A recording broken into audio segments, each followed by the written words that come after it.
Welcome to the Austin Action Fest podcast. We focus on filmmaking from idea to distribution and everything in between. We focus on you getting your project in the can and for the world to see. Thank you for listening to the Austin Action Fest podcast. Now let's get cracking. Let me start over. Wow. This will be edited out, right? Yeah. Like, thank you for consenting to this. No editing at all. Raw. Thank you for coming to this interview, man. I do appreciate it. Yeah, it's good to be here. Good to talk to you guys. Please introduce yourself. Oh, I'm Brian Satterwhite. I'm a film composer, among many things, in the Austin area. And I'm here to talk about whatever you want to talk about.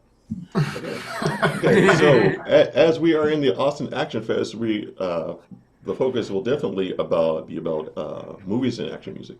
Yes. But we want to go over your history, slices of your history for a second. Okay. Go ahead. Where do you want me to begin? Okay, where'd you get your training? So I went to Berklee College of Music up in Boston, Massachusetts. It's a private music school. And I originally went to school at Sam Houston State University, which is in Huntsville, Texas. And it was right around that time I was really deciding that I wanted to be a film composer, and made the transfer up to Berklee. I majored in film scoring and composition. And then upon graduation, the plan was always to go to LA. All my friends that I graduated with, most of them went to LA, and that was always my plan. But I had some family members in Austin, and they kept saying, hey, you should check out what's going on. This would have been in the mid-90s in Austin, Right. Texas. And I really loved, I did the research, did the due diligence, really loved what I saw.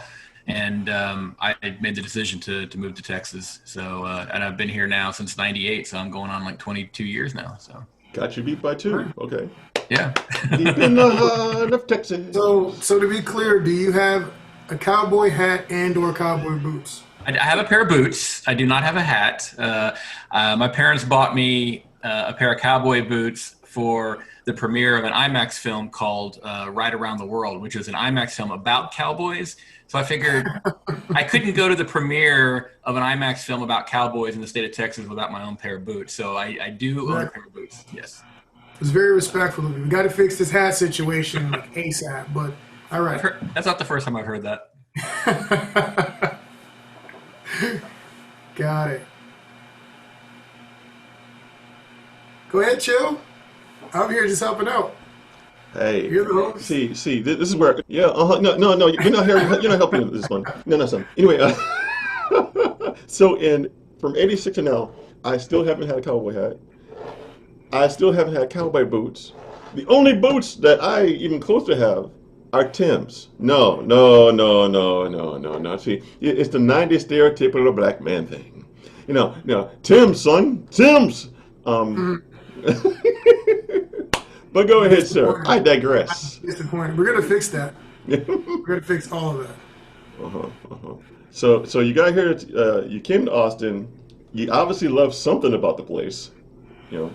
Yeah, I mean, the thing that attracted me the most is kind of the small knit community, the hands-on. There's a really strong community of filmmakers here. They're always willing to help and always willing to mix up and mingle and have fun and make movies. I think the business of making movies here is just based on that community and having fun. And I always told myself if I needed to move away from Austin at some point in time, I think I'd be prepared to do that, but I haven't after 22 years. So I think that means things have been going pretty well. And I've been involved with just a lot of different things. Not only do I write film music, I write about film music, I lecture. I used to teach at the University of Texas for a few years. I had my own radio show for 14 years here in Austin where I broadcast film music every week.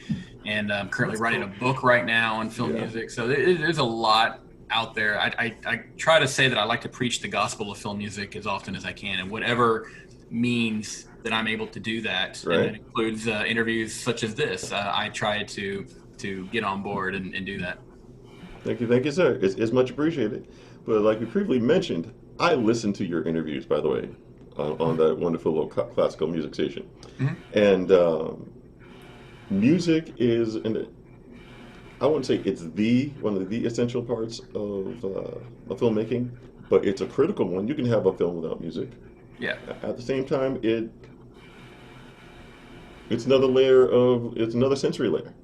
I do like to say I love being a composer. I love the filmmaking process because it's a collaborative experience. It's really one of the only true collaborative art forms out there. I love actually working with directors, and when a director kind of nitpicks at the music and gives me a vision and changes things, I really enjoy that because depending on the directors I work with, which I have had great experiences, the music and the film gets better, and it's really cool to have that influence on a movie. But you're right, it's I call it's only a slice of the art. Music is only one particular slice of it, but it's a really important slice, and I love that responsibility of I call it like breathing life into the film.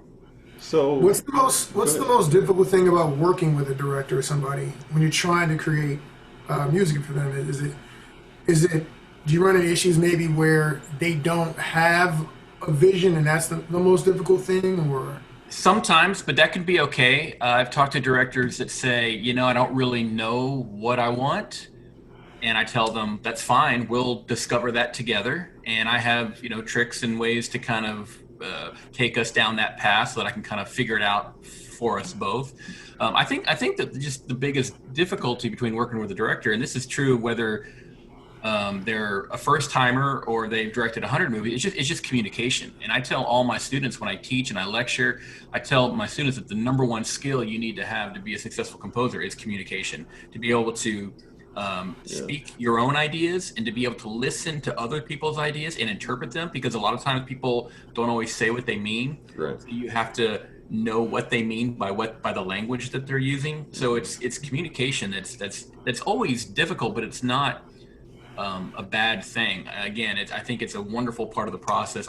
It's my favorite. My favorite part of the film scoring process is talking with directors, sitting down, learning about their characters, learning about their stories, giving them my ideas. I've had some really great just filmic conversations with directors on movies that I'm about to score, and that path and that journey is very rewarding. It makes scoring easier. The more I talk, the more information I get from a director, it just makes the scoring process that much easier. But when does that conversation need to happen?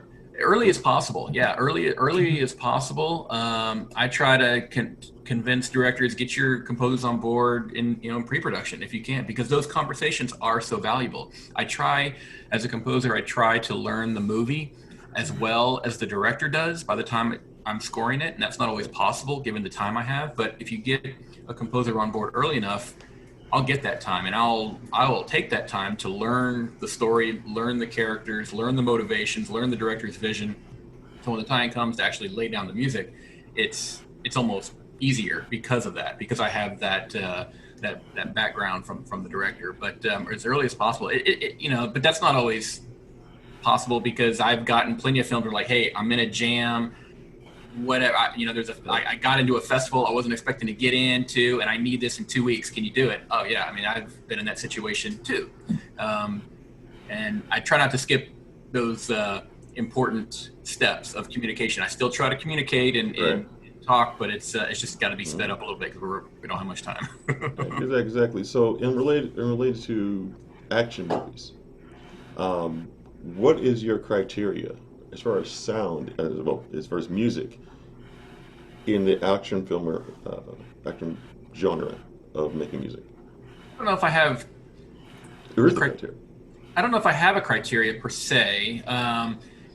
Every film is different, and I don't know if genres define, the differences in film. Are there differences in scoring action compared to comedy? Probably on a minutia level, yes, but the function of music in a film is still true whether you're scoring a comedy or an action film or a drama, because there's action in every movie.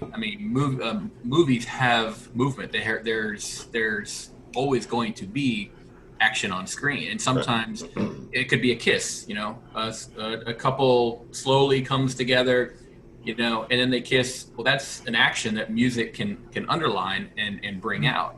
So it's not an action film per se, but there is action pertaining to the film. So there's always going to be those elements. However, being in the action genre, yes, there you kind of are doing that a lot. You're taking the action. If the whole point of the movie is to showcase amazing action, Right. it would stand to guess that music should be behind it to support that, deliver that, and make it a very positive, rousing experience. Okay, so pause for a second. Yep. The way you're moving is a little bit too much. I'm not sure if the camera is keeping up with it or. Okay, I'll be still. Okay, I don't want you to look bad. So, I get impassioned. hey, I mean, I'm not sure how I look if I'm going fast, but okay. I just want to make sure that. Okay. So and action. I try. Go ahead. So you're talking about how the appropriateness of movies, action in movies and music. So when do you think it's overdone in I guess in action in movies in general? When is it overdone? When the film or the scene doesn't need it. Music is essentially a crutch. It's a device used to help a director in a number of different situations. And so when music is used, it's usually to facilitate something that is not achieved alone through the acting, the writing, the camera angles, and the editing alone. There needs to be some other element to make that tangible connection between the audience and the picture. Okay. So I, as a composer, I'm constantly looking for moments in a movie that don't need music, because those to me are the most precious. They're the most pure and the most honest. Okay. And I don't want to put music into a scene that is just working flawlessly. Like if a director tells me their vision, it's like, well, here's my goal for this scene. I want to do A, B, C, and D. This is how I want the audience to react, and this is what I want. And I'll use my expertise to evaluate that scene. I say, hey, it's already doing that. Everything that you want is already happening right here, right now. I don't want to touch it with music. There's nothing I can do anymore because it's already there. Right. Now, if he says, I want to do A, B, C, and D, and A and B are there, but C and D, I'm not getting that at all without music. Okay, that's when I come in. Let me try to deliver those points to the audience. And so I don't want to overscore a film. I don't. If the scene doesn't need music, I don't want it there. That's true not just as a composer, but as an audience member too. I love movies. I watch them daily, and I want to be able to just soak up the purity of film. And just because I'm a film composer, I don't want to hear music throughout the whole movie. If wall-to-wall scoring will kill music. Silence is more important than music is, because it refreshes the palette and makes it make it last longer. Now, we had this conversation the other day about the lack of sound, or when sound is or isn't appropriate. And my example was at the end of Endgame and Iron Man. Mm-hmm. When they killed, the sound was awesome. The film people, we caught it automatically. The regular audience may have not caught it as much, but I caught it like that. And I was like, I know this is a sad scene, but are they actually going to put music throughout the entire thing? No, it was dead silence except for the hearing the fire, hearing Rhodey's suit come in, landing, all the other stuff that should have been in the scene. But as far as music, ambient sound, that was it. And as a composer, I'm very in tune to that. I think all composers are. Sound is a functional cousin to music, because there's some things that sound can achieve as well. And I usually default to sound first. If sound can fulfill some of these goals that needs to occur, then I'd rather that happen than music.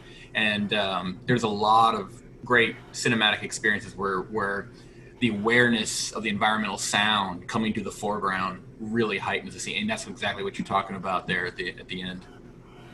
Oh yes. So, what other things that you've done that are related to scoring that are outside of movies that actually help you within the genre? I mean, I know we're action focused, but is there, for example, I know 3D modelers, right? They do actual physical sculpting. So when it comes to actual making the 3D versions of that, they're much better. What can you use to enhance your skills as a composer? I think the first and foremost advice that I give in this area, and this is true of all the lectures that I've given, all the students, all the advice that I've given, when I get somebody that says, hey, I want to be a film composer, what should I be doing? I say the same thing over and over again and have for the last 25 years, and that's watch movies. Watch them a lot. I mean, get on a steady diet of just gorging on cinema, and not just the movies that you like, Right. but movies that you think you may not like. All genres, excuse me, all decades, all countries, and experimental, narrative, documentary, you name it. Just gorge on it and learn from that, because there are so many opportunities in film. All the lessons that there is to know about how to score movies or how to write music, they're already there. You just have to go out and gorge on it. And even if you're not, hyper focused on the music while you're watching a movie, I'm not recommending, sit there with a notebook and take notes and just focus on the music. Just enjoy the film. And the lessons that it has to give will definitely seep in subconsciously. So I think that's integral to becoming a good film composer, is you have to watch movies. Right. The other thing is just to keep writing music. One of the hardest parts about this job is that depending on your schedule, my schedule fluctuates dramatically throughout the year. There are times when I'm working on 3 or 4 projects at once, and things are just absolutely bonkers creatively, and I'm writing 12, 14 hours a day. And then there's times when it's not. I might only have 1 project, or it's even 0, which is pretty rare. But and so because of that, you want to still keep writing music. Right. If you don't have a film to score, don't let that be an excuse to not still be writing. It doesn't ever have to leave your computer. I can work all day on something and literally just put it on my hard drive and let it store there, and then never think about it ever again. It doesn't matter. The whole point is just the act of creating music. You want to always be doing something. That reminds me, I think was it Kanye West that said he made a beat a day, like an extended period of time? It was like he was making a track a day or something like that. Nice. Something insane. Yeah. And it was like, it's the repetition. He didn't say he released it. Right. And actually, I just saw this a musician, rapper group out of Houston, Toby and Wigwe. Yes. And he got famous because he was doing, it was this challenge, the So Gone challenge or whatever, where he was rapping every single week. He had to come up with a new track or a rap to a thing. Well, he did the one to that beat that one week, and then it got like a crazy response. And his mentors was like, keep doing that. And so then every single week they had to create another beat, he had to create another rap, and it was just like that consistency, and he was putting all that out in front of people, and it turned into success for him. And I know a lot of film composers that do similar things. They'll write a library track a day. Like I have friends that write a lot for different libraries. It's not something I have done a whole lot in my career, but you can make a good living at it if that's your thing. And I know guys that just sit down every day, write a new track, minute and a half long, and then add it to the library.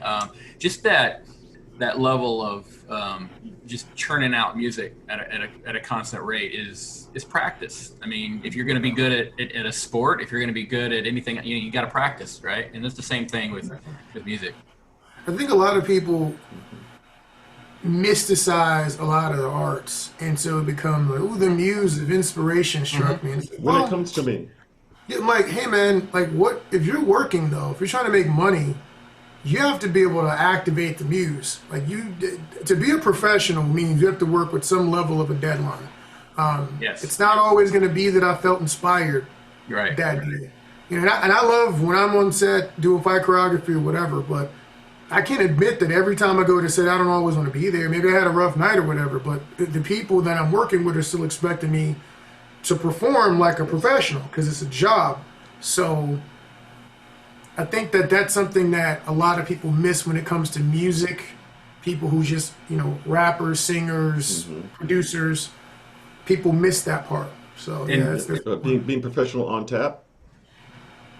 Yeah, most definitely. And I have people ask me that all the time. What do I do about the blank canvas syndrome, or if I'm not inspired. And I can honestly tell them that never happens. I learned, and it's only because I learned that lesson a long time ago. I'll never forget my very first film score. I graduated Berkeley and moved to Austin. The very first short film that I ever got as a paid composer. And, I was so excited. I loved the film. I was working on it for a full day, literally trashed everything I did.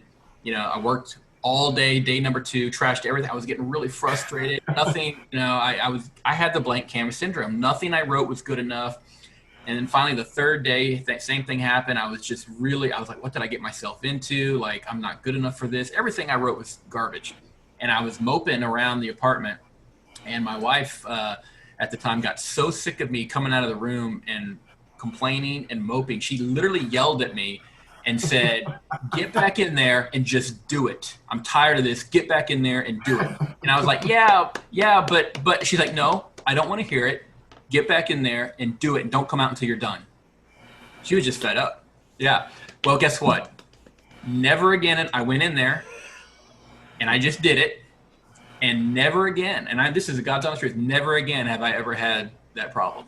So it's, is it similar to like when we talk about writing, people get scared by the blank page, and it's like, just write it. It's not, the edit is where it's going to be good. Yeah. This is just getting it out so you have some clay to work with. Right. Is it similar to that? And it is. And my wife's advice was really on point. It's the Nike slogan, just do it. I mean, and there's a period there. There's no excuse. There's no nothing. That's all you have to do. And I did. And it's a mental. It's a mental thing. You just have to push yourself through, and you just have to sit down and do it and not get up until it's done. And it's weird, but yeah.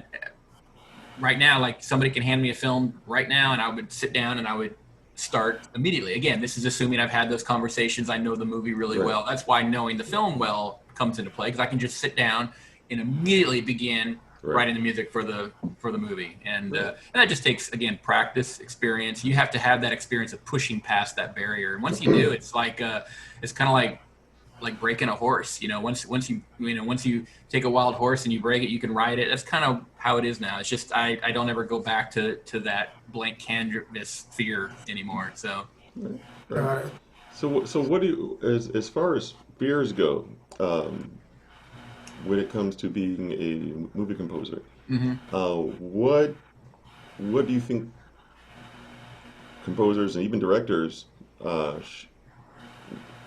what can they do to alleviate those fears?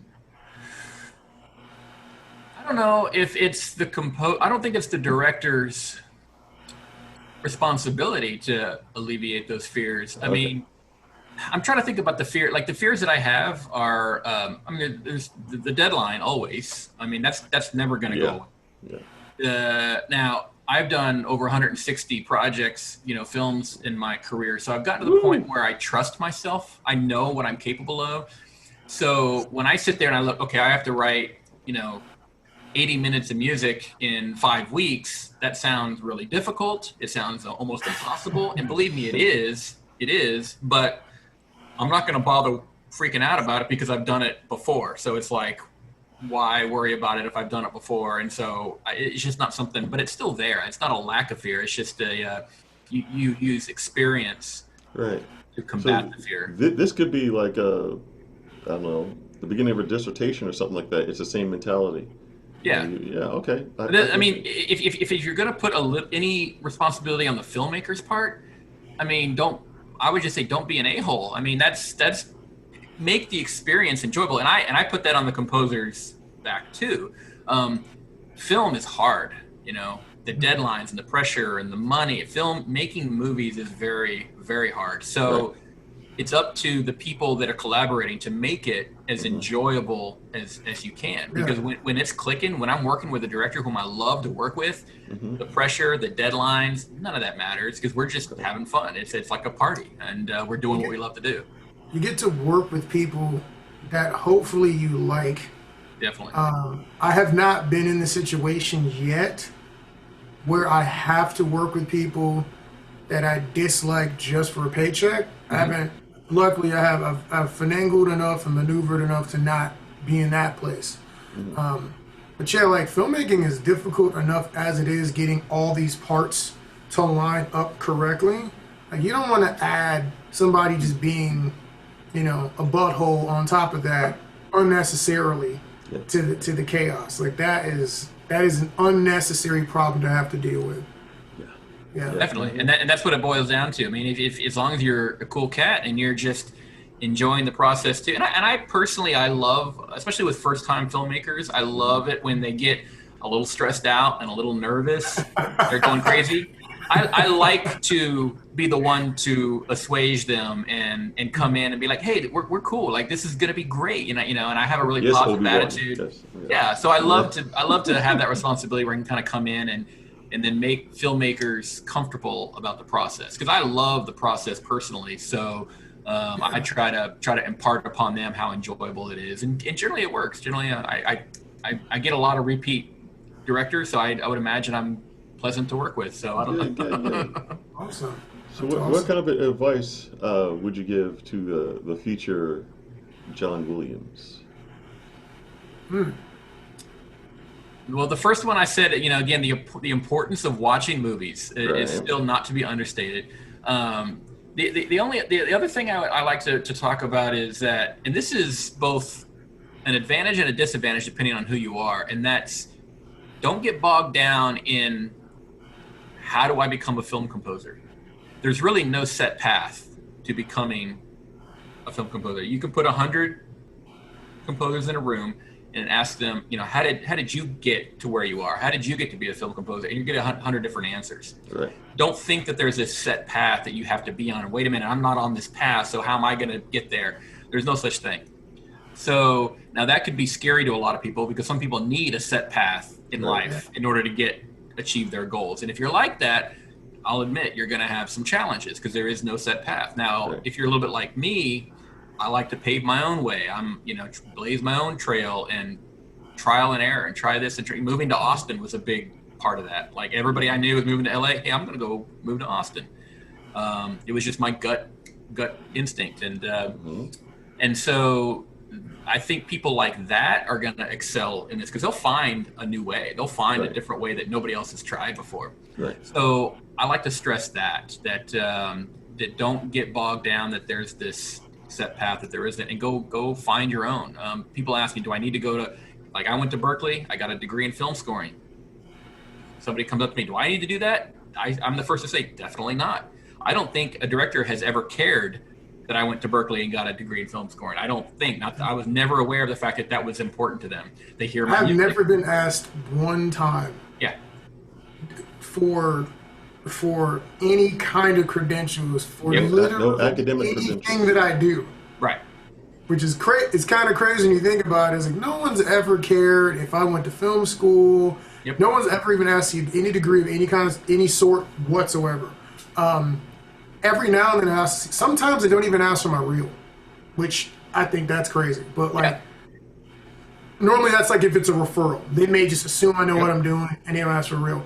But at most, that's all I ever get asked for. Can I see your reel? Can I see that you know how to do it? If you know how to do it, good to go. And that's exactly right. And so, I didn't go to Berkeley for the credential. I went there, for the knowledge and the experience. And I got exactly that. And I wouldn't be here today had I not done that. It was a big part of why I'm doing what I'm doing. Sure. But that doesn't have to be somebody else's path. I mean, that was just my personal path. And so, yeah, you're right. I mean, when it comes down to it, all you got to do, if you're a composer, you got to find somebody that's making a movie that likes your music, and that is. I mean, no knock on education. It's just that at the end of the day, keep on, get the skills, and don't stop learning. Yes. I mean, just because you got this whatever, that doesn't mean you got this whatever, and I'll just truck along doing the same thing. No, keep on going your craft. Keep on excelling. And do you find that a lot of the people that go to school for music and scoring, etc., that they're already, like, these are people who I would think are already making music, right? Like, they're already practicing the craft. Like, I can't imagine waiting to go to school to engage. Is that correct? Yes and no. I mean, film music is a hard thing to study on your own per se. It's a hard thing to just jump into, although lots of people have. I know, see, I was back, it was in the mid 90s when I went to Berkeley. So I was trying my best to study film music on my own and do as much educating as I could. And then when I got to Berkeley, I kind of understood a little bit of what they're saying, but that's where everything just exploded as far as education goes. It's a very mysterious craft. And so it could be a struggle to just pick it up along the way, but many composers have been successful in doing that. Okay. It's not a rare story to hear. You know, there's a joke that, you know, composers have that, you know, anybody that plays 3 chords on a guitar thinks they can be a film composer. And, you know, we joke about that, but there's a lot of truth in that. I mean, I know some composers that aren't that quote unquote musical, but they're scoring films. You know, it's has so much more to do with, first of all, personality and film knowledge. Right. Film knowledge will definitely supersede music knowledge to be in the area of film composing. So no one kind of tell a story. Tell a story, yes. Tell a story. No screenwriting, no editing, no direction. That's more important than knowing counterpoint, orchestration, or, you know, harmony. I mean, it's a strange thing to admit and think about, but that's where the success of film composers lie. It's their knowledge of film more than their knowledge of music. Okay. Really? Well, that's more than just good to know. Now, looking at your IMDb, I know you said it, but wow. This thing is crazy. Well, that's not even everything. I mean, not everything on IMDb, you know, for whatever reason. But I mean, I've been doing this for professionally 22 years, and then 3 or 4 years beyond that when I was at school. So, and it's been my sole focus, you know, professionally. I haven't had a quote unquote day job since 2001. So it's been my sole means of earning a living since that time, and with highs and lows along the way. It's not been steady and it's not been easy. It's been very, very difficult, but right. I wouldn't want it any other way. So good. No, So I'm actually curious about the business side of this as well. I mean, we're always gonna give people some tips. So I know people go about this a number of different ways. I know that everybody's been to Incompetech and used the Kevin MacLeod track in the shorts. And I know Kevin has an entire database of all kinds of music, and then he does stuff that's custom. Do you think that is a efficient way of doing business? Is that the way that's most common for people in the industry to start making a living? What are some tips for people getting started financially to have success? I mean, that's the $1 million question, and it's the toughest part of the career. There's no doubt about it. Is the business side of things. I kind of feel like I have the filmic skills down. I have the music skills down. Yeah. It's the business skills that I don't know if struggle with. I mean, I struggle with. I mean, it's the hardest part. It's the marketing. You know, I'm the product and the CEO. Right. I'm the salesman and the product, and I've got to push myself, and that's always difficult. I've got to compete with other composers out there, and I've got to get my music out there so that directors can hear it. I told you earlier, all you got to do is find somebody making a movie that likes your music. Well, that's easy. It is. That's all, because all it takes. But the hard part is, now let's go find somebody making a film and get them to hear my music. And that's a very difficult process. So the whole networking is a good part of that. Networking is a great part of that. And then there's like the financial things, taxes and all that stuff, which is my least favorite. All of that other hardcore business. I'm a creative, right? I want to create. So the other half of my brain, which is the business model of it, is the part that I'd rather not deal with, but it's essential. And business cannot be a 4-letter word if you want to do this. It cannot be a hobby. If you want to make a living, if you want it to be a hobby, more power to you. It's a great hobby. You'll if you have a day job that supports you and you want to score films on the side, man, you'll be able to do it to your heart's content, because there's so much of opportunities for that. If you want to make a living at it, you want to turn your hobby into a career, business can't be a 4-letter word. And you have to start doing things like set a minimum fee, turning projects down because they don't pay enough. That's hard, because I just want to write music, especially for great projects. Like, I wish I could not care about the money and just write for fun. but I can't. I decided to do this as a career, so I have to set a minimum fee. And if a project comes along, doesn't pay enough, I have to turn it down. It's heartbreaking because I'd rather just write it. But so those are really, really difficult parts of the business. And I think for everybody that musicians are not naturally business minded. I know in Austin, business is kind of a 4-letter word with musicians, and it can't be. You really have to embrace it and make business decisions, like turning down projects that don't pay enough. That's a business decision. That's not a creative decision. One of our sound guys, he was making. I remember being with him in a meeting before we had a company, and he used to make beats for people. And he met with his rapper back home, clean. Everybody's a rapper, and he plays the guy's album. It's probably 10 or 15 tracks, and the guy is doing it for a cause he's got some sort of a program for youth, and my friend is gonna just give him the whole album. He's not asking for credit. He didn't ask for like nothing. Like he's gonna give him, and I'm looking at him going, how long did it take you to make all that music? Oh, it took so many days per track or whatever. I mean, you're gonna just hand it over? Like, you don't want anything, like a love offering, donation. You don't want like your name in like nothing. We don't want any attribution whatsoever. And it was crazy, but it's what you're talking about. Like, he's a creative, and he isn't looking at this from a business perspective of, how much did Fruity Loops cost you? How much did the computer you ran it on cost you? You're gonna wear that stuff out. You have to re-up on that gear. You have to practice, and how much time? And then, I mean, at the time we weren't married, right? But now, I'm married, for instance. Whatever I do creatively, like, it has to be worth leaving my wife at the house to go hang out with you guys. And she's not wanting me to leave the house. So to her, it also has to be worth her time that I left the house. So doing, umpteen million free projects, like we had a whole conversation about that, because she was like, hey, you're like spending a lot of time out there. These people aren't paying you at all what they should be paying you. You're doing too much free work. So, I mean, we all end up going through that time where we have to start to make those adjustments. And sometimes because you're creative and it's fun, you want to help people and they got good hearts and they have this awesome project, you just want to be involved. But it's like, well, when I'm doing that, I'm not making money, and it means I'm not paying bills. So yeah. And I've had that same experience. I'm married as well, and I even have 2 children, and it compounds even further when kids are coming to the family. You're right. I mean, I mean, and I tell you, it's funny because I remember right before we were going to go ahead and start a family and have children, it's like, obviously I had the same fear, like, I'm not ready, I'm not financially in a place yet, and I'm not ready in my career yet. Well, that's always going to be true, no matter when you start having kids. You're never going to be ready.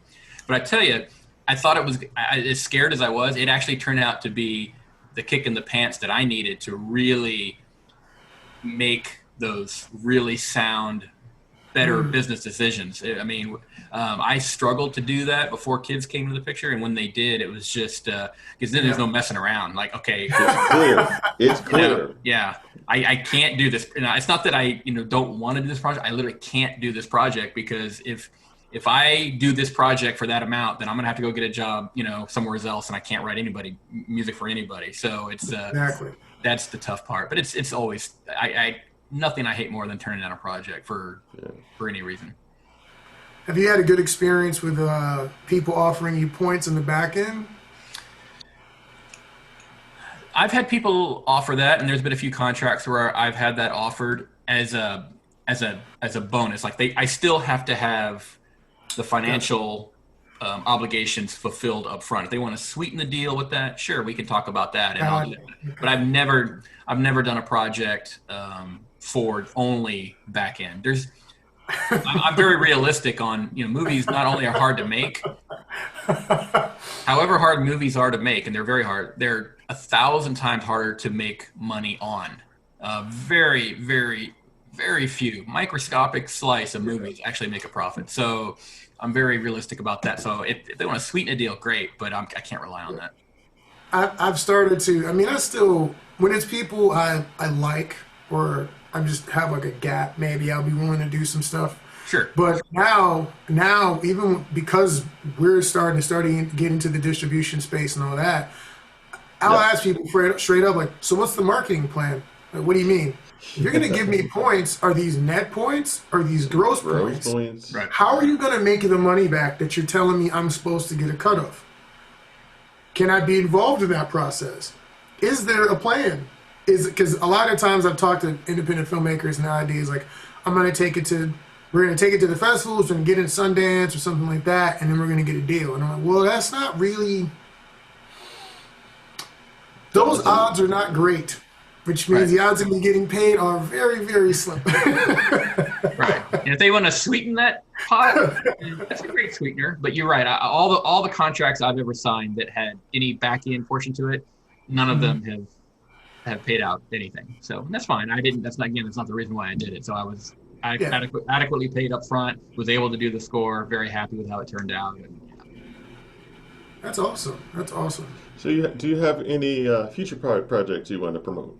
So this year has been interesting. Obviously, with COVID hitting and everything, everybody in this business is kind of figuring out what they've been doing and what they're doing. And I'm kind of in that position too. I've been lucky enough to at least tread water. I don't think I'm thriving at this time like a lot of people aren't, but I've been treading water. I just completed a short film just a couple days ago. I've got another one on the horizon, a lot of little projects here and there. But the fortuitous thing is I mentioned earlier that I write about film music, and I'm writing my first book right now. And I signed the deal about a year ago. Okay. And I tell people I picked a great year to write my first book because you have time to. This COVID thing has really been a great environment for writing a book. It's called The Music of Friday the 13th.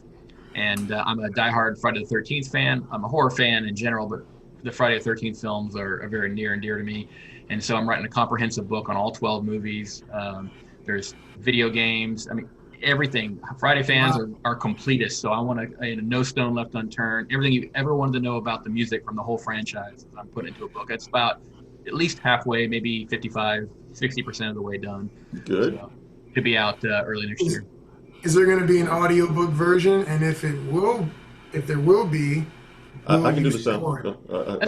Right here. Right there. Yeah, I think there's something. There was something in the contract about an audiobook, but that's like step 10,000. I'm still on step 600. So. Hey, put a word in. Just saying, if it happens, what about scoring the audiobook? That would be interesting. I've never seen that before. I'd have to think about the audiobook because there's a lot of music examples in the audiobook, and that there gets to be some clearance issues with that and how that works. But I have to think about that. Yeah, it makes it interesting. Jason kicks down the door. Yeah. She screams. There's a lot of great music in that franchise. Yeah, actually, because they talk about horror specifically, is the one that the music, I don't know if this is true, but I've heard people say that it's the one where music is the most critical, where if you kill the sound, Sure. Or scoring and all the effects, like if you kill the sound, it stops being a scary movie. Yeah, and that's definitely true. But on the flip side of that, it's like horror is like the easiest genre to score. I mean, it's just a large playground. It's so much fun from a composer's perspective. Horror is just an absolute blast because it's really hard to mess it up unless you're just trying to do something so wackadoo out of the box, and an experiment that fails. It's hard to mess up horror because whereas one of the tougher genres, comedy, action, those get to be fairly laborious and difficult. Comedy is probably the hardest to score, but horror is just I call it the biggest playground for a composer, and it's just a lot of fun to. Yeah, you can just come up with all kinds of crazy, weird, screechy sounds or disturbing sounds, and you throw it in there, and it's already working. It's very hard to mess up. So I did have a question. If you could give us an example, I don't know if there's a quick way to do this, but the path of being, someone who makes music for pop idols and consumption, and someone who scores movies and composes for movies. Is there like a short version of the difference, like a way you can condense the differences between these two? Like an example, like here's how I would handle, 16 seconds in this versus how it would be handled with someone who made a track. Like, is there any way you can like Yeah. distill that? And again, Mm-hmm. when I went to Berkeley, I was a film scoring and composition major. So I represented those two different things you're talking about, like the film scoring. There's the film scoring half of me, and there's the composition half of me, which is just composing for me, composing what I want. And the biggest difference between the two is going back to film. I talk about it. I love the collaborative process. Music is only a slice of the completed art form. The movie is the art, and your music is only a slice of the whole art. Meanwhile, experts in a lot of different fields are also contributing their craft to create the complete art form. Right. Now, when you're creating music on your own, when I'm writing pieces for myself, or again, pop artists are writing songs and releasing albums, that's the complete art form. The song, the album, their music. There's no other, it's not a portion of the art, it's the complete art. So that's the biggest difference. And that alone makes a lot of the creative decisions, a lot of the function behind the music differently. It's probably the thing that perpetuates the differences the most. Now, a lot of it does have common ground though, but it's mostly the function and the discipline and the purpose behind the existence of the music that separates it. Got it. Okay. Well, any parting thoughts, Ben? I feel like I'm trying to think. Is there anything we should have been asking you? That actually, you know what? Someone sent me a question. Let me pull it up. Someone did just ask me something about it. It's gonna take me a minute to pull this up. Give me a second. No problem. Okay. Oh, hey Brian, I'm just happy to have you on here. We're always happy to have professionals, working professionals that are not only good in their craft, but also like to extend their knowledge out to the world, which we've done for quite some time. I do like to do that. You better be careful. I could be here for 5 more hours. So yeah. So can we. So yeah, we gotta get off. Well, Dietrich Gales of Ballista Blade Entertainment has said he's curious of your inspiration, like what inspires you, and what you actually use to score with. Okay. The tools. Okay. Good question. So from a film composer perspective, the inspiration comes from the movie. I mean, hands down. I told you about the Just Do It, story where I was having the blank camera syndrome. I mean, all of the answers, all the struggles that I had, the answers were all in the film. And of course, that extends to the director and the vision that the director has for their movie. But that's kind of what makes film scoring a little bit easier than, again, just composing for myself. When I'm composing in a concert piece for myself, it's a lot harder because it's the complete art form. Whereas scoring for film, I'm just adding my slice to it. It's a little bit easier for me. But all the inspiration comes from the movie itself. And that's why film scoring has more to do with film than it does with music, because if you're not reading into the film, if you're not getting those hints, I like to say all the time that when I watch a movie for the first time and I've talked to the director and I know it and there's no music on it, the music is already there. I just have to listen to the film and give it what it wants. You know what I mean? Like the film is speaking to me and it's saying, hey, I need something here. This is what I need you to do. And I'm like, I just listen to the movie and let it tell me what it needs. So the tools that I use is pretty common between what a lot of composers use. I'm a Mac guy, so I use Logic. I've used Logic Pro since 2008. I switched over. I used to use Digital Performer in the first 10 years of my career, and I switched over to Logic in 2008. I have most of the. I use Finale for notation, which I do a lot of. I do a lot of live music whenever I can. I try to have some live tracks somewhere in my scores, even if the whole thing is electronic. I try to bring a human performer to it as much as I can. So I'm writing out a lot of parts. Finale. Contact, the sampling software Contact. I use Omnisphere. I use Mach 5. I haven't invested in just a huge, massive, expensive orchestral library. I I tend to not want to do that creatively. I am an orchestral composer, but if I do orchestra, I want it to be as live as possible. I don't do a lot of the, the synth orchestra stuff. I can Right. do it. It's creatively confining. Like I just don't like how confining working with a big orchestral sample library is. I just tend to steer away from projects that don't do that. But yeah, that's about the bulk of what I use. Cool. Okay. Cool. So you mentioned software I haven't heard the name of in about a decade and a half. No, almost 2 decades. I used to work for Apple back in the day. So Okay. when you said that Digital Performer, Yeah. wow.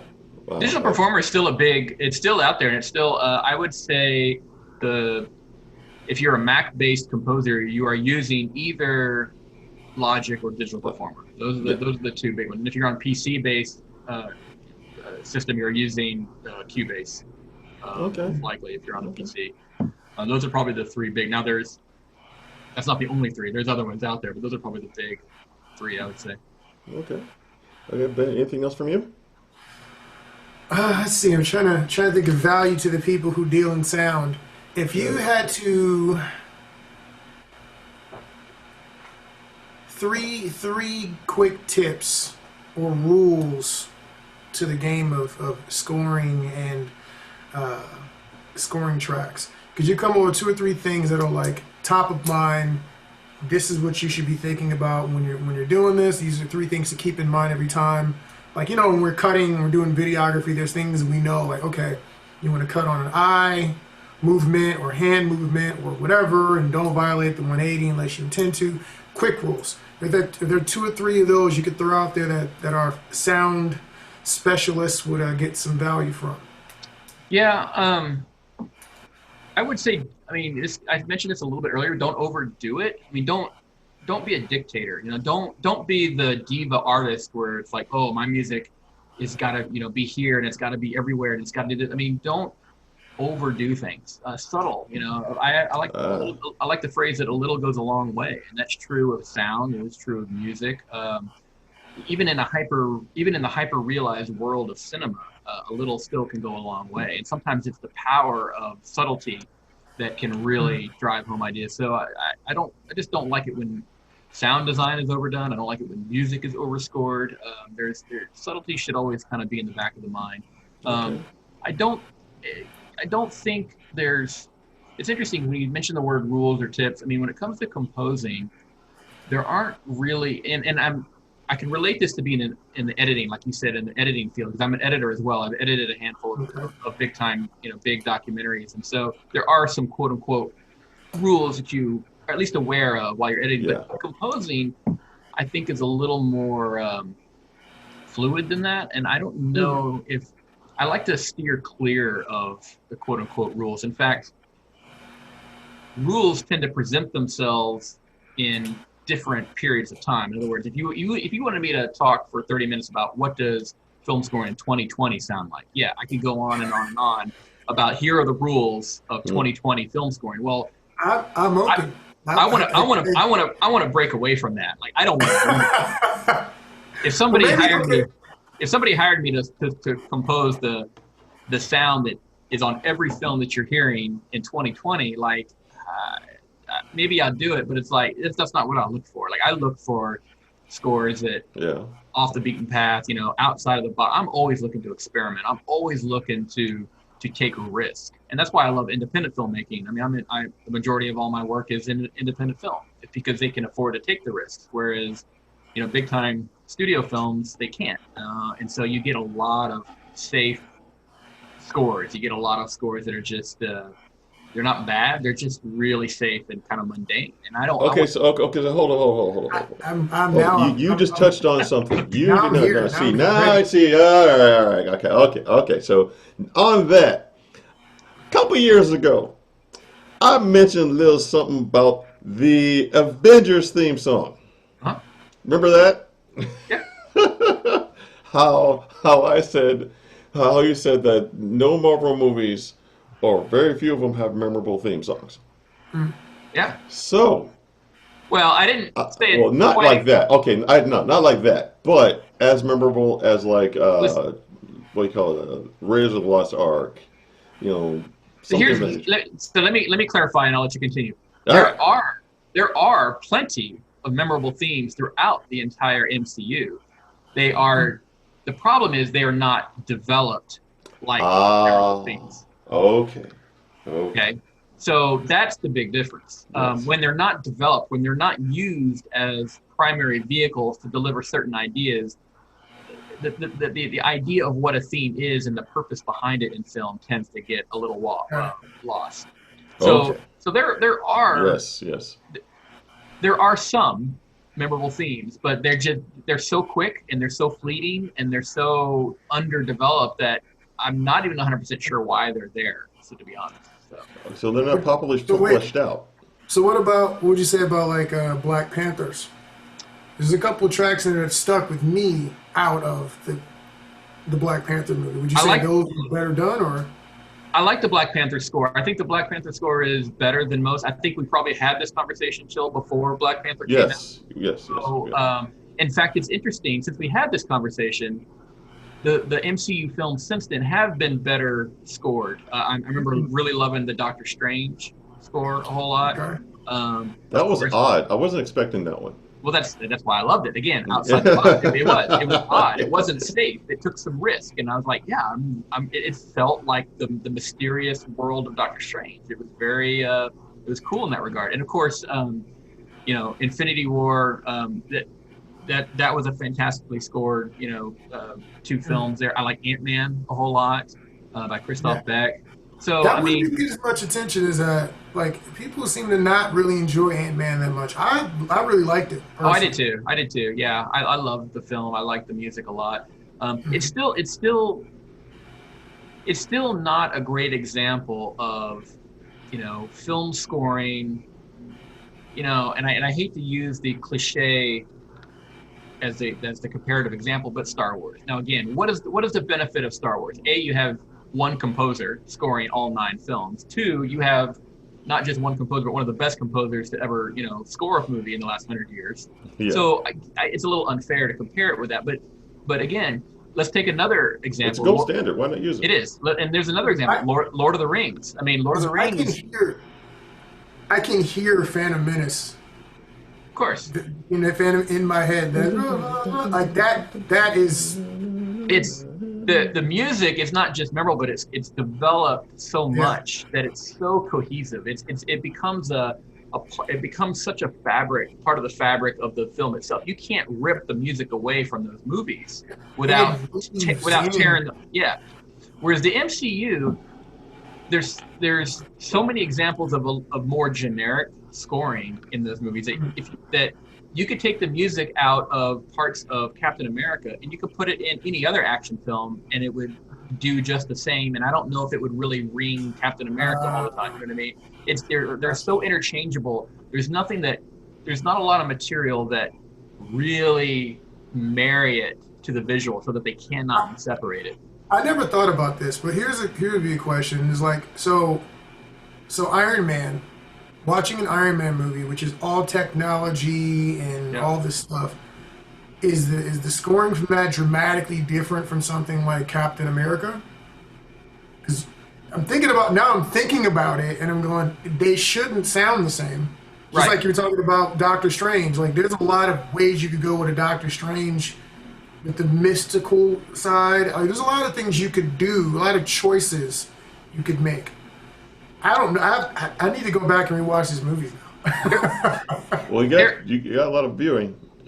There are very simple devices in those films, which again that make Iron Man sound like Iron Man, and that's the electric guitar. There's some Black Sabbath-y kind of references, and that brings out Iron Man. But are the,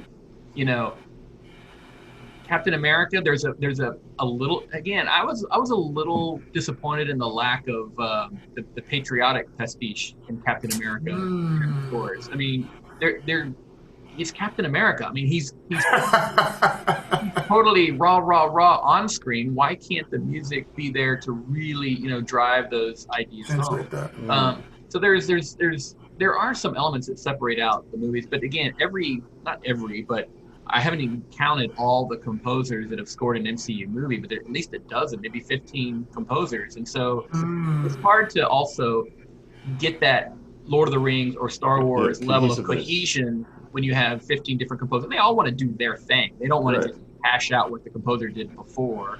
So I get that. I mean, and I think having different composers is a good thing. I think there's no way one composer could have scored all the MCU movies ever. There's no way. That would have not been a good idea either. So I like the different, just like the different directors bring a different vision to the MCU. Right. Composers can bring a different vision, but they have to bring a different vision. When Michael Giacchino scored Doctor Strange, I really felt he brought a different vision to the MCU. He did something that nobody really had ever done. And he even did that with Spider-Man Homecoming. So there are some examples where and Ludwig Göransson also really did with Black Panther. I mean, the score for Black Panther can't go on any other MCU movie. It's not that generic action music that you hear in a lot of the other scores. I mean, when I hear Black Panther, the first thing is choo choo choo. That's what I hear in my head the moment someone says Black Panther. Is that the casino? Was that the casino? Yeah. You say Black Panther, that was my ringtone for like 2 months. Yeah. Okay, yeah. Yeah, I was like, oh my God, that's so good. I got like hype. Like it would get me ready. I would work out and train to that. That's how much it fit. Yeah. I'll put it this way. It affects people of all ages too. Every time, like, I would have a Black Panther on playing whatever, and as soon as Jade, now she's 11, we walk by or hear from her bedroom, she goes, "Oh, the general!" And she knows that she just whipped off her wig, threw it off, and started whooping ass in the friggin' casino. Which is the best part of the movie. I just want to point that out. Yes. The best part of the film. Yeah. Oh, yeah, and I don't like to criticize film music too much. I don't like to rag on film scores too much because I love film music so much it pains me. Yeah. But to be a little bit critical, I think the best MCU movie ever is Winter Soldier. But it has what I probably consider to be the worst score. And there's an interesting paradox there. There's an interesting and I've spent a lot of time thinking, why is that? Why is Winter Soldier the best MCU movie, but yet it's one of the least effective scores? I mean, you could literally put that score on any other action, generic action movie, and it would be just the same. It would have just the same kind of resonance. It lacked. There's so much of a psychological battle in in Winter Soldier that is there on screen, but the music doesn't take you on that psychological journey, and I wish it had. There's so many. Go through the notes, my favorite one. And they said it was supposed to be the French Connection. Yeah. Just with superheroes, but didn't sound like it. Didn't give me Well, exactly. I mean, I've never heard that before, and I never would have guessed that before. It kind of makes some sense now that you mention it a little bit, but I mean, the French Connection has one of the most innovative and experimental and amazing film scores of the 70s. And so I would love that level of, I get it, all that money on the line, they're trying to create a cinematic universe. You can't experiment too much. I get it. You can't just go in and drop an A-bomb of experimentation.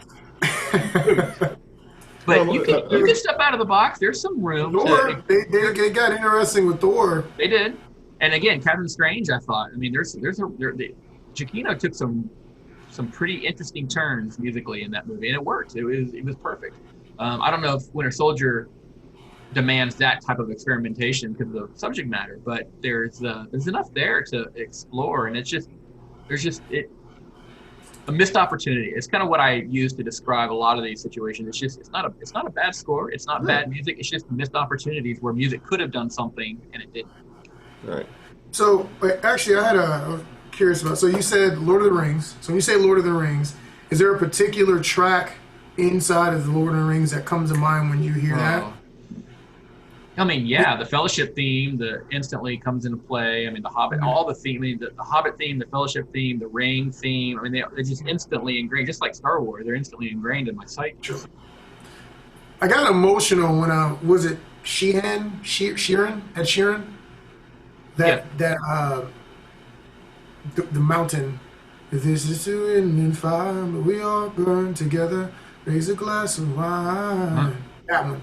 When I heard that, like in the theater, I'm sitting there, like I'm sitting in the chair and it's over, and I'm like not crying, not like ugly crying, like a manly weep. Yeah. You know what I mean? I'm sitting there just like, Well, I'll admit too, that's how I was at the end of Return of the King with Annie Lennox, Into the West. You know, the song at the end of during the credits. I was the same way. I was just delivering this. You know, but that. You two got more emotional than I did. Go ahead. Dude, Fast and Furious. They did that with the Wiz Khalifa. What Fast and Furious was it 7? I don't even remember which one. When Paul Walker died, and they played that track, and they had the montage. I was bawling in the theaters. Yeah. It was like, oh, you guys, you rat bastards. Oh, so it was. It got me. I'm not an easy crier. but it got me really, really good. I love it when a movie does that. Yeah. I'm actually curious though. When you said if you could tell someone how to make the score for 2020, if you could just briefly give us a taste of what that means, either what to do or not to do. I'm made of questions on that one. Please, I need you to a mess of expound. confusion into something solid, or it has to begin with mess of confusion. Okay, so there's a challenge in explaining it briefly, first of all, and then there's a challenge in explaining it to somebody that may not know the musical terminology. So I'll just say there's a lot of dependency on what's called an ostinato, which is basically a repeated figure. And that's fine. Music is full of ostinatos. John Williams relies on them heavily. But again, repetition to me, like as a musician, as a composer, nothing kills me more than repetition. And I'm just like that in life. If my kids say, Dad, are we there yet? Dad, are we there yet? Dad, are we there? Like, repetition just drives me bonkers, right? So music's the same way. So if you have an ostinato, all right, that's a nice little groove. But if it goes on and on and on and on, and it never develops, it never changes, that just starts to grate on you. So there's a heavy dependence on, I won't just say ostinato, but underdeveloped use of ostinato in music.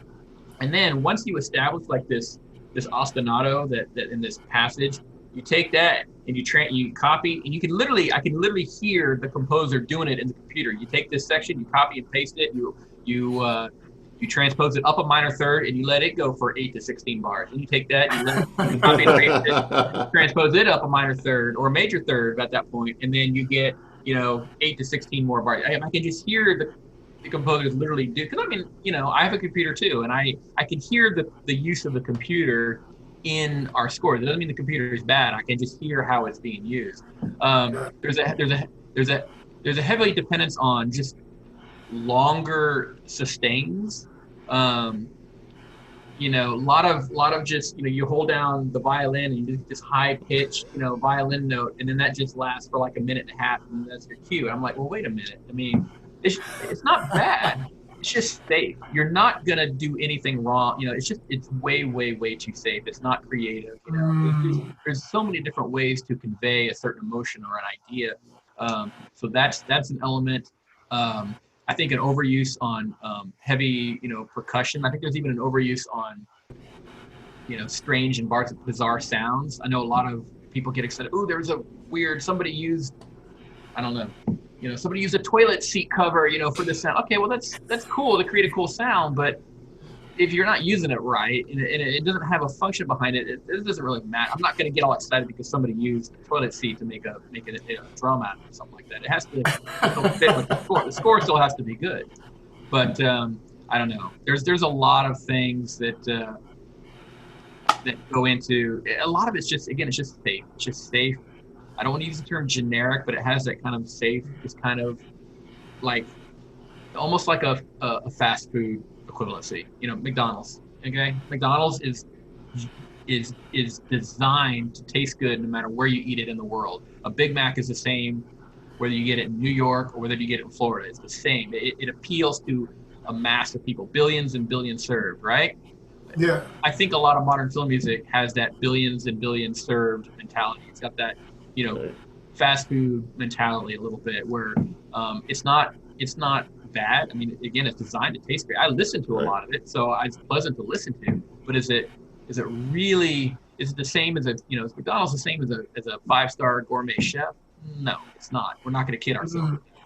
So that's a little bit of how I compare modern film music. I don't want to be the I'm down on modern film music guy because I love it. There's so many scores. In fact, I'll say there's never been a period in cinema history where more great film scores are being written Okay. on an annual basis, on a yearly basis, than right now. But you have So to that- find them. You have to find them. They're in all corners of the earth in random places. They're not necessarily in all the the big $200 million blockbuster films. There's Right. plenty out there. So that brings me to my next question. And so give me, everybody, let's go around our top 3 scores, soundtracks. Of all time.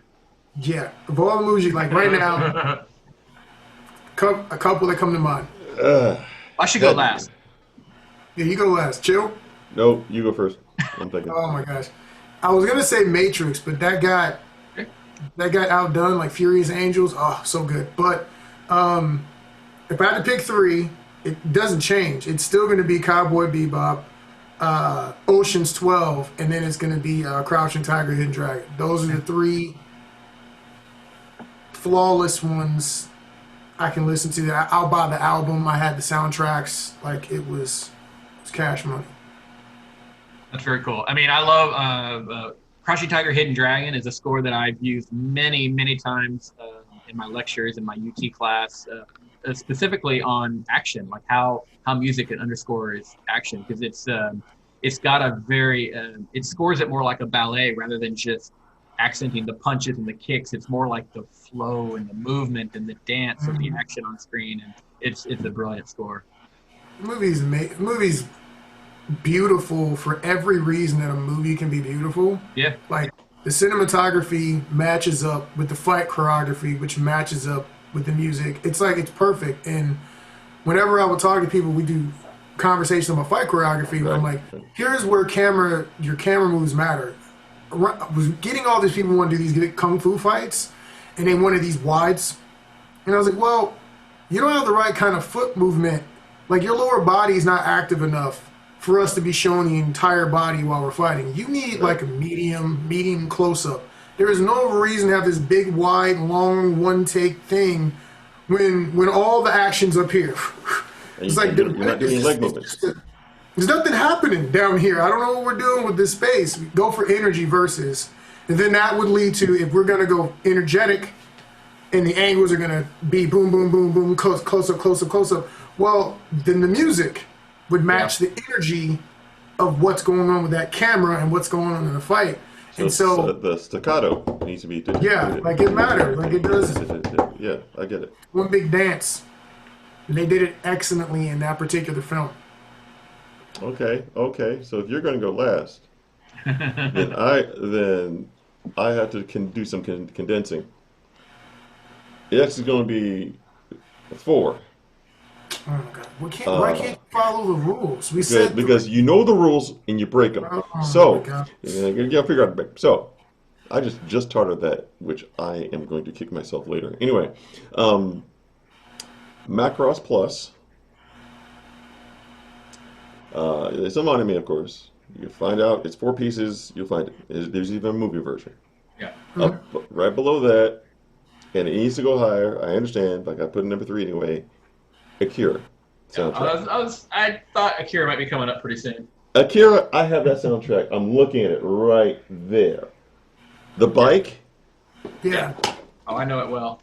The bike is right here. Yeah. Okay. Yeah. I have a homeboy who's obsessed with both of those movies, Macross and Akira. So yeah, his nickname is Kaneda. Pretentious. He's a pretentious guy. Oh, get loud. So, knowing that, I go into Duel of the Fates. Not just the entire film, but specifically Duel of the Fates. A piece, Yeah. The entire film Phantom Menace led up all the way up to it. It was done. Yes, it was done throughout the entire film. But like you said, it was leading up to that, not just. I mean, there were. It was a. It's What are they even wonderful. saying?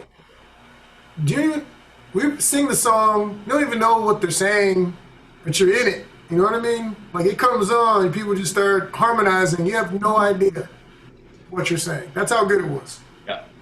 Yeah, and you listen to it, it's like someone's ass is about to get whooped. Yeah. I've been looking for an excuse to make anything that would justify having Right. that level of epic soundtrack to it. Like I got swords and stuff. I'm waiting to just like to have this thing that's like freaking Vikings jumping off of a ship onto the beaches, smashing the lizard man. Like I'm waiting to make that thing that will justify having a track that epic. I mean, there's lightsabers back there. I don't know if you can see it. I'm ready. I'm ready. Yeah. Okay. So beyond that, the number one bit of music, or actually soundtrack, I would pick is Cowboy Bebop. And I have to preface that by saying this: I love me some hip hop. Yeah. Period. There is no place in this place where hip hop is not at.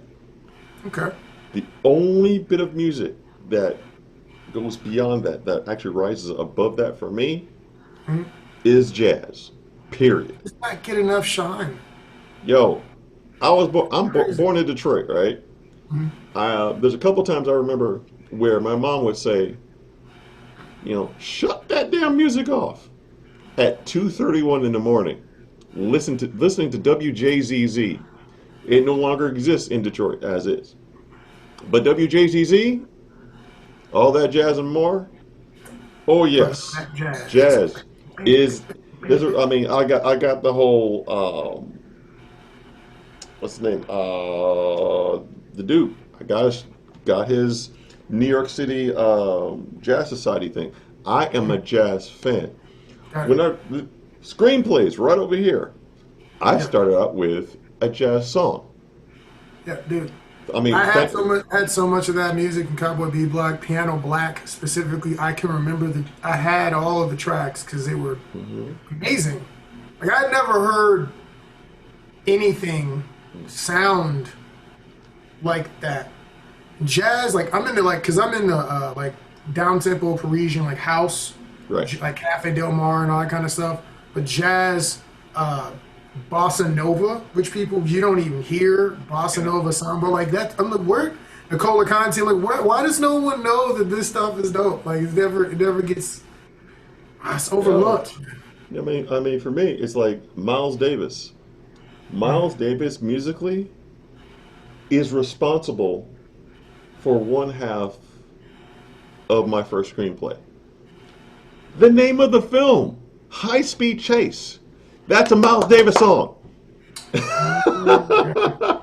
I am a jazz fan.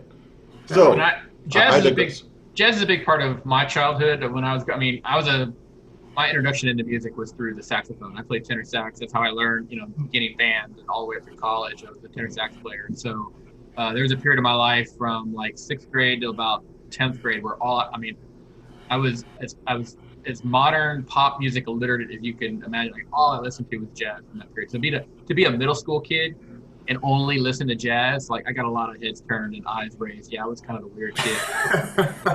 But so I'm right up there. But my three, I have about 170 films in my top three. So let me start naming them all. No, I'm just kidding. I do have like 200 films in my film scores in my top three. But let me just try to name it down to three. I consider to be the greatest achievement in film music history is Lord of the Rings, and I call it the greatest achievement because I don't think a composer had as big a challenge as scoring essentially this 12-hour epic movie where all these themes, where he had like dozens and dozens of representative themes, had to develop them, weave them all together. He had this huge mountain, this challenge, and then to have that composer like eclipse that challenge and just absolutely deliver, I consider to be the greatest achievement in film music history. There's no hate in that. Yeah. My favorite film score of all time, the one that's been the most influential on me personally, and I've spent my entire life studying it from a academic level, is Vertigo from 1958, the Alfred Hitchcock film with Jimmy Stewart. Okay. Music composed by Bernard Herrmann. Yeah. And then a third one, that's the, I'm sitting here thinking that's where the other 170 come into play for this plot. It really is hard for me to say, and it's hard for me to not leave out something by John Williams. I mean, I'd have to probably put Star Wars just because I wouldn't be here without that score. I remember clear as day. I still have my parents' LP, in my studio where like I would lay on my stomach on the living room floor, put the album on, and just open up the gatefold and stare at the pictures in the Star Wars album and just listen to the score like over and over again. And that, back then you didn't have VHS, you didn't have cable. So if you wanted to connect with Star Wars, you had the soundtrack and you had the toys. Yep. And that's how you connected. And I did. I had both. And there's no doubt that put me on a path to where I am. So I'd have to put the original. As much as I put the original Star Wars film, I think Empire Strikes Back, the score is even better. I mean, that's where John Williams like took all these ideas and really like. He got to take off with it. He I mean, but you said that, but for me thematically, in episodes 4, 5, and 6, as far as that goes, other than Duel of Fates, I forgot the name of the battle, or the part of the movie. But when they're chasing the Falcon in the Asteroid Field. Asteroid Field. Yeah. Yes. I was just about to say that's probably my all-time favorite John Williams piece of all time. Is the Asteroid Field. It's so good. Yeah, typically people, it's either whenever they talk about their inspiration, it's normally Star Wars is there, and Indiana Jones comes up. That's where. And that's great. And they're fun. They're fun. I came to Star Wars much, much later in life because just how things worked out. Ray Park is the reason why I paid any attention to Star Wars. Because as a kid, I was watching Kung Fu movies already. So everything that happened like in the 90s, like Renegade and Walker, Texas Ranger and all that stuff, I was like, that's not... I was already watching like Donnie Yen and Michelle Yeoh by that point in time. So all the action stuff and America just really wasn't that much of an impact for me. Actually, the Tekken video game is probably one of the main reasons I wanted to do choreography. Tekken 4 and Tekken Tag. Because the playbacks on Tekken 4 was like slow motion, and it was so good it looked like a movie. Like the way you just barely dodged something and hit a guy. And so that's what actually made me get into film and doing what I do, was that. And then Tekken Tag, the music was so obscene, like it's what I work out to now. It was so epic. Because I'm also a big fan of violin, so I played the violin as a kid. And so violins to me, they're epic. Yep. And it had all these things like staff roll. If you have nothing else to do with your time viewing audience, go look up Tekken Tag, staff roll, or Final Fantasy X Mount Gagazet. Violence all day long, and they'll just get you emotional and ready to destroy armies. So that's the stuff that got me actually making these movies and wanting to do fight choreography. I've had the experience once of conducting a live orchestra, the John Williams Asteroid Field, and I can tell you if I could gift that sensation to you, I would. It is one of the most just amazing sensations you'll ever experience. To conduct that piece in with a live orchestra is amazing. Right, I didn't know you were the brother of another mother. Yeah, it's way up there. So, but yeah, you already know what I was talking about when I talked about the asteroid field. So obviously, yes. Yeah, as soon as you started trying to figure out, I was like, I bet you he's going to say asteroid field. Yeah, you're damn right. Well, yeah. You're not the only Star Wars fan to say that. It is. You listen to it and you listen to for somebody like me with a score reader, when you open up the score and you're just like John Williams is just mind-blowingly amazing to be able to come up with this. So yeah, it never gets old. I only seen the man once. And yeah, once it was when I was living in Massachusetts. My mom tried to get me and my brother's uncultured butts to the Boston Pops. I had no idea how important the Boston Pops actually was. What year would this have been? 1983, 84. That's before my time. I was an usher with the Boston Symphony, Boston Pops for 2 years when I was at Berkeley. So yeah, I saw John Williams come in a couple times, I think. You suck. Anyway, Great college job being the usher for the BSO. Yeah, well, you saw him, but I mean, I was this little kid. Of course, he looked far off, but my memory says to me that it was a Nutcracker. There we go. Nutcracker. I know that I could actually hum the entire thing by heart instantly right now. That's how many times I've heard it. Ugh. But we're watching it, and I'm falling asleep. Over and over. My brother's worse than me on it, but that nudge I got from my ribs still hurts. But yes, I saw the man, that they did this thing. My mom said that she would never take me to another performance of Broadway or anything else after that.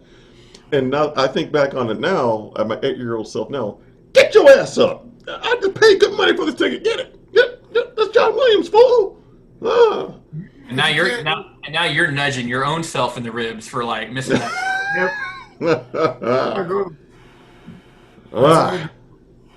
All right. Well, we got to but Brian, it's been wonderful to interview you. Thank you. It is a pure pleasure. Ben, anything? I got nothing, man. I got a lot of questions, and I learned a lot today. Learned a lot about what to think about when we're doing these movies and thinking about the sound and the design in a way that I wouldn't have before today. So thank you so much, Brian. It was excellent. Looking forward to that book. Yeah. Getting. Do you have a name for that book yet? It's just right now. It's just the music of Friday the 13th. So I think that's probably what it'll end up being. It might, yeah. So unless I get another idea, that's okay. We'll be on the lookout there. there.